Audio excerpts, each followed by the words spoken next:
The wedding dress hung pristine in the corner of Mia's bedroom, a silent reminder of dreams deferred. She stared at her laptop screen, the cursor blinking on the confirmation page. One click would change everything. Her trembling finger hovered over the mouse as tears blurred her vision.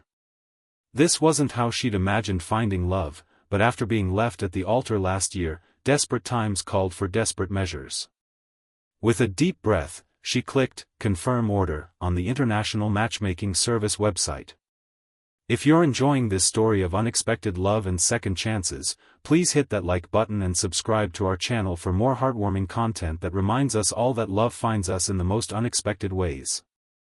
3 weeks later, Mia stood nervously at the airport arrival gate, clutching a small sign with "Anton Petrov" written in careful letters. The dating service had matched her with a 35-year-old Russian engineer looking for a fresh start in America. His profile had seemed perfect: kind eyes, stable career, shared interests in hiking and classic films. What the profile hadn't mentioned was the small hand he'd be holding when he walked through those gates. "Mia?" The tall man approached hesitantly, his accent thick but warm. "I am Anton." He gestured to the wide-eyed little girl clutching his hand. "And this is my daughter, Sophia. She is 6. Mia's carefully constructed fantasy crumbled in an instant. A child? Nobody had mentioned a child. The dating service had promised compatible matches, not instant families. She forced a smile that didn't reach her eyes. "It's nice to meet you both," she managed, her voice hollow even to her own ears. The drive back to her suburban home was filled with awkward silence punctuated by Sophia's occasional questions in Russian, which Anton translated with obvious discomfort. Mia gripped the steering wheel until her knuckles turned white. This wasn't what she'd signed up for. She'd wanted companionship, maybe even love eventually, but not the responsibility of a child who had already lost one mother.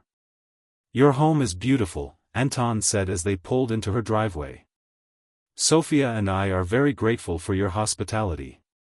Mia nodded stiffly. "The guest room is upstairs to the right. There's only one bed, but I can set up the air mattress." "Please, do not worry. We will manage," Anton interrupted gently. "We have imposed enough." Imposed. The word hung between them like a physical barrier.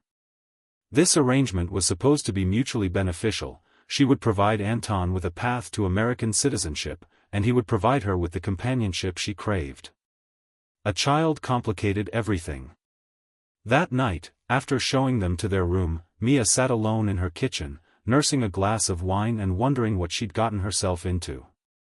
Through the ceiling, she could hear the soft murmur of Anton reading a bedtime story to Sophia. The domesticity of it made her chest ache with a longing she hadn't expected. The first week was a careful dance of politeness and boundaries. Anton cooked traditional Russian meals that filled her home with unfamiliar but enticing aromas. Sophia watched Mia with solemn eyes, saying little but observing everything. Mia maintained her distance, leaving early for her job as an accountant and returning late, using work as an excuse to avoid the strangers in her home. It was on the 8th day that everything changed. Mia came home to find her kitchen in disarray, flour dusting every surface, mixing bowls stacked haphazardly in the sink, and the smell of something sweet filling the air. "What happened here?" she demanded, dropping her purse on the counter. Anton emerged from the pantry, a smudge of flour on his cheek. "Ah, Mia. You are home early. We wanted to surprise you." Sophia appeared beside him, her small face alight with excitement. "We make pryaniki," she announced proudly, her English halting but determined. "Is Russian cookies for special days?" "Today is special?" Mia asked, confused. Anton's expression softened. "Sophia noticed you seemed sad.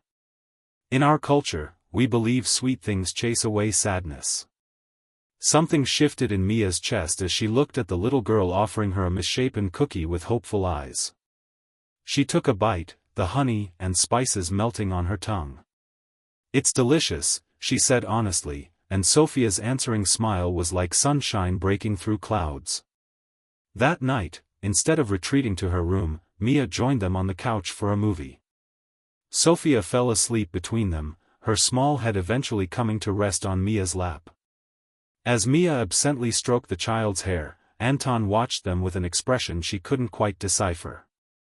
"She lost her mother when she was 3, he said quietly. "Cancer." It was very fast. Mia's heart constricted. "I'm sorry. That must have been incredibly difficult for both of you." Anton nodded, his eyes distant with memory. "The hardest part was explaining to a 3-year-old why Mama wasn't coming home. For a long time, Sophia wouldn't speak. The doctors called it selective mutism, trauma response." His gaze returned to his daughter. "This is the most I've heard her talk in years." The weight of his words settled over Mia. She looked down at the sleeping child and saw not an inconvenience but a little girl who had endured more loss in her short life than many adults. "Why didn't you mention her in your profile?" Mia asked, the question that had been burning inside her since the airport. Anton's expression clouded. "The agency suggested I would have better chances if I appeared, unencumbered. I refused at first, but then Sophia's nightmares got worse, and I knew we needed a fresh start away from the memories." He met her eyes directly.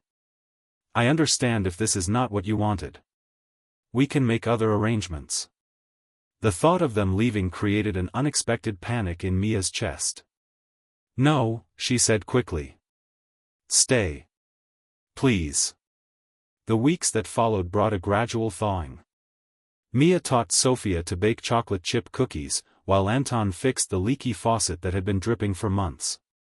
They established routines: breakfast together before Mia left for work, dinner as a trio in the evenings. On weekends, they explored the city, Mia showing them her favorite parks and museums. It was during one such outing, watching Anton push Sophia on a swing, her laughter carrying across the playground, that Mia realized she was falling for them both. The realization terrified her. Her fiancé's abandonment had left scars that still felt raw, and the stakes seemed impossibly higher with a child involved. That night, after Sophia was asleep, Mia found Anton on the back porch, gazing at the stars. "The sky looks different here," he observed as she sat beside him. "Same stars, but they feel closer somehow." "Anton," Mia began hesitantly, "what are we doing?" He turned to her, his expression serious. "What do you mean?" "This arrangement, it was supposed to be practical. Convenient. But it's becoming something else, at least for me, and I'm scared." The admission cost her, but she couldn't bear the uncertainty any longer. Anton was quiet for a long moment. "When I applied to the matchmaking service, I told myself it was just for papers, for Sophia's future. But I hoped for more." He reached for her hand tentatively. "I did not expect to find someone like you, Mia. Someone who sees my daughter's heart and not just her trauma. Someone who makes me remember what it feels like to want a future again." Tears pricked at Mia's eyes. "I'm not ready to be a mother." "Nobody is ever ready," he said gently. "But you are already more of a mother than you realize. I see how you cut Sophia's sandwiches into stars because she mentioned once that she likes them. How you leave the nightlight on even though it keeps you awake. These are not the actions of someone who is not ready." His words washed over her like a bomb. Perhaps readiness wasn't about feeling prepared but about showing up anyway, about choosing love despite the fear. Their first kiss happened naturally that night, under the canopy of stars. It wasn't the passionate romance Mia had once dreamed of, but something deeper, a promise built on shared vulnerability and growing trust. The following months weren't without challenges. Sophia had nightmares that left her screaming for a mother who couldn't answer.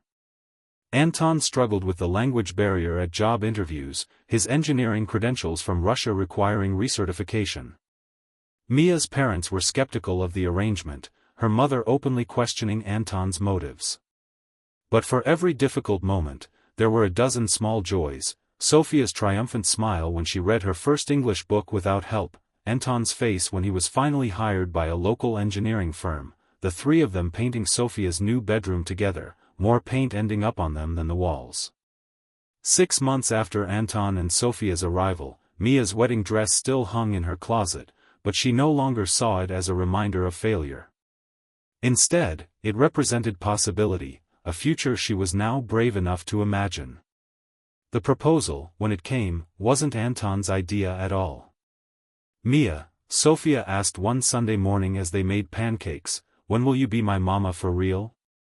The kitchen fell silent. Anton froze, spatula in hand, his expression a mixture of embarrassment and hope. Mia knelt to meet Sophia's eyes. "Would you like that? For me to be your mama?" Sophia nodded solemnly. "I asked Papa to marry you, but he says you must ask first because you are American lady." Mia laughed through sudden tears, looking up at Anton. "Is that true?" He shrugged helplessly. "I may have explained some things poorly." Standing, Mia took his hand. "Anton Petrov, would you and Sophia do me the honor of becoming my family? Not for papers or convenience, but because I love you both more than I ever thought possible." His answer was in the kiss that followed, in Sophia's delighted squeal as she wrapped her arms around both their legs, in the pancakes that burned forgotten on the stove. They were married 3 months later in a small ceremony in Mia's backyard. Sophia served as flower girl and ring bearer, proudly walking down the makeshift aisle in a dress she'd chosen herself. During the vows, Anton surprised Mia by including promises not just to her but to the family they were creating together. "I once crossed an ocean searching for stability," he said, his accent still present but his words clear and confident. "Instead, I found a home in your heart." As Mia looked at her unexpected family, the man she'd ordered online and the daughter who had stolen her heart, she realized that love rarely arrives in the packages we expect. Sometimes it comes with complications and challenges, with histories and heartaches. But those very complications can become the foundation of something beautiful, something real. That night, as they danced under string lights in the backyard, Sophia sleeping peacefully inside after the excitement of the day, Mia rested her head against Anton's chest and listened to his heartbeat. "Are you happy?" he asked softly. Mia thought about the lonely woman who had once clicked "confirm order" on a dating website, desperate for connection. How could she have known that her greatest love story would begin not with romantic perfection but with a confused little girl and her devoted father at an airport arrival gate? "Happier than I ever imagined possible," she answered truthfully. Sometimes the love we order isn't the love we receive.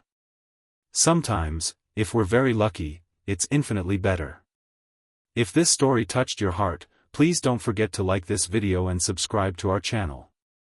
Remember that love often finds us in the most unexpected packages, and sometimes the most beautiful journeys begin with a leap of faith. Share your own unexpected love stories in the comments below, and join our community of believers in second chances and the families we create along the way.